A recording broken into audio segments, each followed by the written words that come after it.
कि मन स्थिर होगा, परमात्मा से ब्रह्म से मेल हो जाएगा। पार ब्रह्म सो संध, इसलिए हमारे मन को पर ब्रह्म परमात्मा से जोड़ दो, संधि कर दो, जोड़ लो उससे। एक निरंजन नाम सो के साधु संगति माए, दादू मन बिलवाए दूजा कोई नाय। इसलिए एक निरंजन स्वरूप परमात्मा में संतों की संगत से, सत्संग के द्वारा साधु अपने मन को उस परमात्मा में लगाते हैं और मन में परमात्मा का ध्यान करते हुए इस मन को उसमें बिलवा देते हैं, उसमें लगा देते हैं। फिर तो इस मन के दूसरा कोई आएगा ही नहीं मन में। तन में मन आवे नहीं, निस्दिन बाहर जाए, दादू मेरा जीव दुखी रहे नहीं लोलाए। इसलिए कहते हैं कि ये हमारा मन बड़ा बेईमान है, ये हमारे गट में तो आता ही नहीं, ये तो बाहर ही भटकता रहता, निस्दिन बाहर जाए, दादू मेरा जीव दुखी रहे नहीं लोलाए।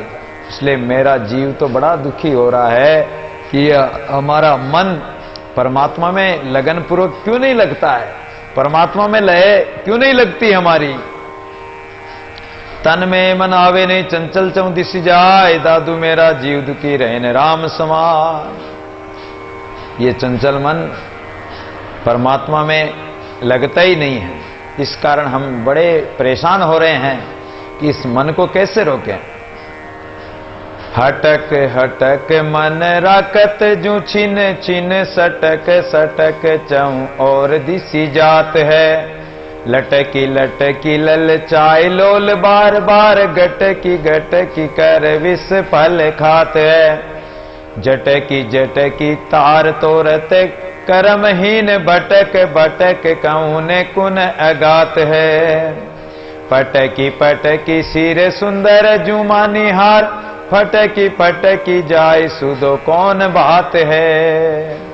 हमारा मन हट कर करके इस मन को रोको, थोड़ा थोड़ा रोको।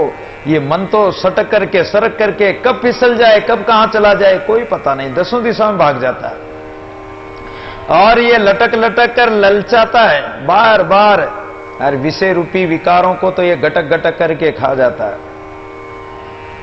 ये कर्महीन और ये मन भटक कर न संत की मानता, न शास्त्र की मानता, न गुरु की बात मानता है, और ये इंद्रियों के वश में होकर इंद्रियों के सुख चाहत है। मन लालच लागी ब्रह्मे सट यूं ही, देखी मरीची भर्यो जल पूरन, धावत है मृग मूर्ख ज्यों।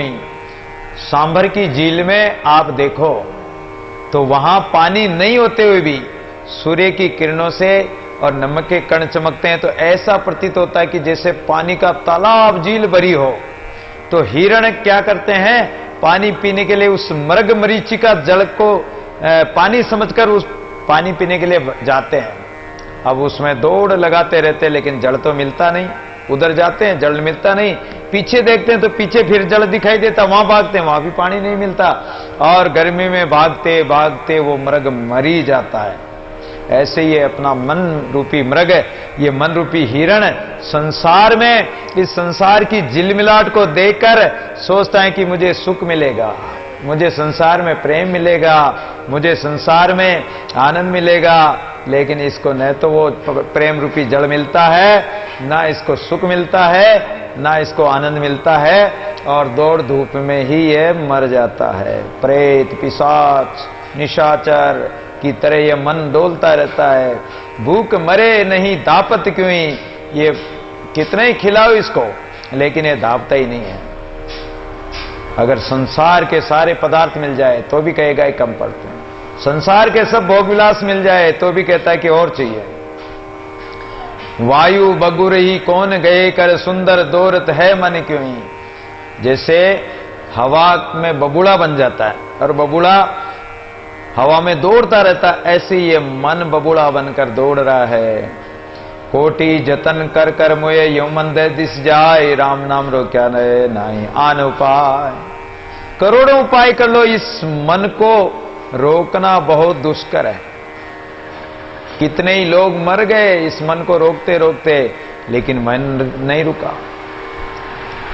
जन्म जन्म मुनि जतन कराई, अंतकाल रामो आवत नहीं। क्या कारण है कि राम नहीं आए अंतकाल में, कि मन रुका ही नहीं, मन राम में लगा ही नहीं। अगर मन रुक जाता, राम का भजन करता, तो परमात्मा तो एक पलक में ही प्रकट हो जाते, क्या देरी लगती। तो इसलिए मन नहीं रुका, तो करोड़ों लोग मर गए मन को रोकते रोकते, लेकिन नहीं रुका। तो ये मन 10 दिश जाए, ये मन 10 दिशाओं में दौड़ता है। तो इस मन को रोकने का एक ही उपाय कि राम नाम में लगाए रखो। अगर राम नाम में लगा कर रखा तो ये मन रुक सकता है, बाकी ना ही आन उपाय, कोई उपाय और नहीं है रोकने का। यो मन बहु बकवासु वायु भूत वे जाए, दादू बहुत न बोले सहजे रे समाय। ये मन क्या है? मन चंचल रूपी घोड़ा है। मन कभी बकवाद करता है, मन कभी सत्संग करता है, मन कभी भजन भी करता है, कभी माला भी फेरता है, जब भी करता है। लेकिन ये मन ज्यादातर वाद विवाद में, ज्यादातर बकवाद में, वाद विवाद ने कीजिए लोई, वाद विवाद ने हरि रस होई। वाद विवाद करने से परमात्मा नहीं मिलेगा, बकबक करने से परमात्मा नहीं मिलेगा। जैसे खाली बांडा होता है और बीच में रख दो आंगन में, हवा चलती हो, तो उस हवा के कारण उसमें हवा लगेगी तो भक भक भक वो अपने आप ही बोलता रहेगा, अपने आप ही। उसमें न तो पानी है, कुछ भी वस्तु नहीं, कुछ भी नहीं, अपने आप बोल रहा। बताओ, उस मटके के बोलने से, खाली बकबक करने से, उस मटके से क्या हमारी प्यास मिट सकती है? हमारी भूख मिट सकती है? नहीं मिटेगी। ऐसे ही जो व्यक्ति व्यर्थ ही बिना काम बस बोलता रहेगा, बकबक करता रहेगा, कोई पूछे नहीं तो भी फालतू ही बोलता रहेगा। बीच में दो व्यक्ति बात करें तो बीच में ही टांगड़ा देगा, बीच में ही कुछ बात फंसा देगा। उसको कोई लेना देना नहीं, उसकी बात से कोई लेना देना नहीं, उसको कोई पूछ नहीं रहे, उसके बोलने से कोई फायदा भी नहीं। तो यूं मन बहु बकवाद सुन, अत्यधिक बोलने से, ज्यादा बकबक करने से वायु भूत हो जाए, ये बहिर्भूत हो जाता है। दादू बहुत न बोलिए सहजे रे समाय। इसलिए दादू जी महाराज कहते हैं कि ज्यादा अधिक अत्यधिक नहीं बोलना चाहिए, कम से कम इतना ही बोलो कि जरूरत हो। 10 शब्दों की जरूरत हो तो 2 शब्द ही बोलो, और बोलो तो सार युक्त बात बोलो और काम की बात बोलो, व्यर्थ मत बोलो। सहजे रहे समाय, सहज भाव से और भगवान का भजन करते हुए उसमें समा कर रहा हो। भूला बोंदू फेर मन मूर्ख मुग्ध गंवार, सुमिर स्नेह अपना आत्म का आधार। ये मन भूल गया संसार में, और संसार में भूल कर ये बोंदू बन गया। कोई व्यक्ति बुरा काम करे, गलत काम करे तो उसको क्या कहते हैं? अरे तू सोच विचार कर करता ही नहीं, अरे बोंदू कुछ सोच विचार करके बोला कर, उसको बोंदू कहते हैं। तो ये मन भी बोंदू बन गया। इसलिए इस मन को फेर कर कहां लगाओ? परमात्मा में लगाओ। लेकिन गंवार मनुष्य, मूर्ख प्राणी संसार में ही लगाते हैं उसको। मुग्ध गंवार, वो तो संसार में ही मुग्ध रहते हैं। सुमेर स्नेह अपना, अरे गंवार, अरे मूर्ख प्राणी, अपने मन को परमात्मा के सुमिरन में लगा दे। उस परमात्मा से स्नेह कर ले जो अपना है, संसार अपना नहीं है। तन सगा न मन सगा, सगा नहीं ये संसार, परशुराम इस जीव का सगा तो सृजनार। जिसको अपना मानते वो अपना नहीं है, इसलिए अपना तो एक परमात्मा है। आत्म का आधार, जो इस जीव आत्मा का आधार है, इस जीव आत्मा का सृजनहार है, इस जीव आत्मा को सदा और संभालने वाला है। सोई राम संभाल जीरा, जिन प्राण पिंड जिन दीनारे, अमर आप पावन हारा, माई चित्र जिन किनारे। उस परमात्मा को संभालो जिसने ये प्राण पिंड दिया, ये मनुष्य शरीर, ये सुंदर साज सजा कर भेजा तुम्हें। उस सृजनहार का आधार बना लो। वो परमात्मा ही निर्धारों का आधार है, निर्धन का धन है। उस परमात्मा का ही भजन कर लो।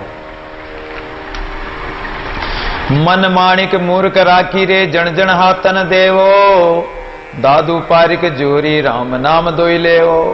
इसलिए मन माणिक मूर्ख राखी रे, इस मन रूपी माणिक को, कांच कटोरा दूध मन, जैसे कांच का कटोरा हो, और वो कटोरा अगर जतन से नहीं रखा, हाथ से गिर जाए कांच का कटोरा, तो गिर के टुकड़े टुकड़े हो जाएंगे। इसी प्रकार ये मन क्या? माणिक है। इस मन रूपी माणिक को, अरे मूर्ख प्राणी, इस मन रूपी माणिक को, माणिक तो बहुत कीमती होता है, तो मन भी बहुत कीमत वाला, मन मिलावे राम को और मन करावे पतित, ये मन परमात्मा से मिला देगा और ये मन संसार में भी भटका देगा। तो ये मन माणिक है, इस मन को आप अपने हाथ में जतनता से रखो, यत्न पूर्वक रखो, जन जन के हाथ में मत दे। ये मन को और को मत सौंपो। कहते हैं कि अरे वो तो मेरा मन लूट के ले गया, और मन के, आपका मन आपने दूसरों को दिए ही क्यों? अगर आपने परमात्मा से हटाकर मन को संसार में कहीं भी लगाया, इसका मतलब आपका मन आपने दूसरों को दे दिया। इसलिए भगवान कहते हैं कि तुम मुझे फूल चढ़ाओ मत चढ़ाओ, कोई फर्क नहीं पड़ेगा, तुम फल चढ़ाओ, धन चढ़ाओ, कोई चढ़ाओ नहीं चढ़ाओ, मुझे कोई फर्क नहीं पड़ेगा, लेकिन तुम्हारा मन मुझे अर्पण कर दो। तो जन जन हाथन देव, संसार को अपना मन कभी मत दो। दादू पारिक जोरी राम साध दोई लेओ। इसलिए संत महापुरुष कहते हैं कि जो पारिक होगा, जो परीक्षा करने वाला होगा मन की, जो हीरे मोतियों की परीक्षा करने वाला जोरी होगा, ऐसे ही मन की परीक्षा करने वाला कोई संत महापुरुष होगा, तो वो इस मन को कहां लगाएगा? या तो राम में लगाएगा या संतों के सत्संग में लगाएगा, और कहीं अपने मन को नहीं लगाएगा। दादू मार्या बिन माने नहीं ये मन हरि की आन, ज्ञान खड़ग गुरुदेव का ता संग सदा सुजान। इस मन रूपी घोड़े को चाबुक मारे बिना ये मन तुम्हारी आन नहीं मानेगा। कोई घोड़ा तो ऐसा होता है जो चाबुक को घुमाने से, और जहां चाबुक की छाया भी दी गई तो घोड़ा सावधान होकर चलने लग जाएगा। और कोई घोड़ा ऐसा होता है कि घोड़े को, उस चाबुक को घुमाकर उसको फटकारते हैं तो उसकी आवाज सुनकर ही घोड़ा सावधान हो जाता है कि अगर सावधान नहीं चले तो अभी चाबुक मारेंगे।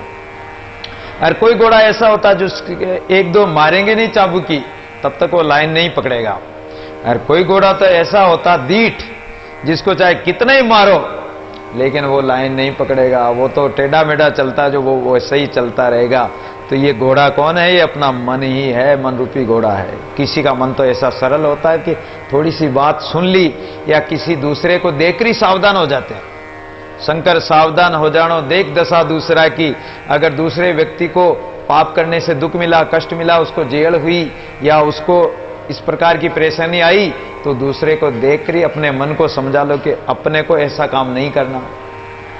या दूसरे के दुख को देखकर ही समझ जाओ इन्होंने कोई पाप किया होगा जिसके कारण ऐसा हो। या कभी आपसे कोई गलती हो गई जाने अनजाने में, तो आपके कभी चोट लगी हो तो एक ही चोट में समझ जाओ कि आगे ऐसा नहीं करना। लेकिन कोई दीठ मनुष्य होते हैं जिसको चाहे कितना ही पीटो मारो, वो न तो चोरी करना छोड़ते हैं, ना जारी करना छोड़ते हैं, ना पाप करना छोड़ते हैं। वो भगवान के भजन में लगते ही नहीं। जब नहीं लगे तो ऐसे चंचल रूपी घोड़ों का क्या किया जाए? गुरु बेचारा क्या करे, शिष्य से हलाल खाए।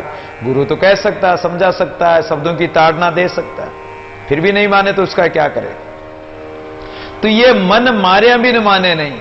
इस मन को जब तक मारोगे नहीं, गुरु के शब्दों द्वारा, चाबुक द्वारा मारोगे नहीं, तो ये न तो हरि की आन को मानेगा, न गुरु के शब्दों को मानेगा। ज्ञान खड़ग गुरुदेव का, इसलिए ज्ञान रूपी तलवार गुरु के शब्दों द्वारा, और इस ज्ञान की तलवार से इस मन के संकल्प विकल्प को काट दो, मेट दो। ता संग सदा सुजान। तो ऐसे संतों की संगति करो, जो ज्ञानी संत महापुरुष होंगे वो ऐसे संतों की संगति करके और इस मन को मार लेंगे। मन मरगा मारे सदा ताका मीठा मांस, दादू खाबे को हिल्या ताते आन उदास। इसलिए मन क्या है? मृगा, हिरण है। और हिरण को पकड़ने वाले क्या करते हैं? एक वीणा बजाते हैं। वीणा बजाते हैं तो बरवे राग निकालते हैं, तो हिरण खड़ा होकर आवाज सुनने लग जाता है, और आवाज सुनते ही वो खड़ा हो जाता है, एकदम वो कान खड़े कर लेता है, खड़ा हो जाता है, चित्त लगाकर आवाज सुनने में मगन हो जाता है। उसी समय शिकारी बाण मार देता है। तो ये मन रूपी मृगा हिरण, ताका मीठा मांस दादो खाबे को हिलिया ताते आन उदास। इस मन रूपी मृग को मारकर, अर्थात इसको मारो, इसको विषय वासना से हटाओ, एकाग्र करके इस मन को परमात्मा में लगाओ।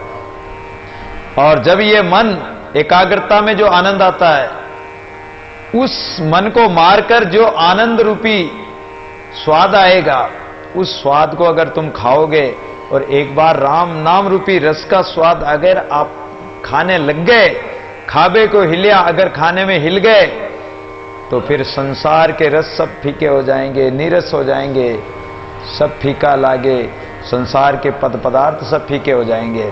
और ताते आन उदास, इसलिए संसार से उदास होकर आप राम नाम में लग जाओगे और भगवान की भक्ति में लगकर राम रस का पान करते हुए हरि को प्राप्त होंगे। और हरि नाम हीरे को जिन्होंने अपनाया, भगवान का भजन किया, वो परमात्मा में मिलकर मीठे राम रस को पीकर मीठे मीठे मिल रहा दादू अनंत न जाए, वो मीठे राम रस में मिलकर राम रूपी हो जाएंगे। इस प्रकार दादू जी महाराज ने मन के अंग में हमें बहुत कुछ समझाया, एक एक बात को, मन की गति को समझाया, मन कैसा चंचल है, मन को किस प्रकार अभ्यास और वैराग्य के द्वारा, निरंतर अभ्यास और संसार से वैराग्य धारण करके वस्तुओं की नश्वरता समझकर और वैराग्य धारण करके हम अपने मन को अभ्यास और वैराग्य से स्थिर कर सकते हैं और सत्य स्वरूप परमात्मा रूपी खूंटे के बांधकर इस मन को चंचलता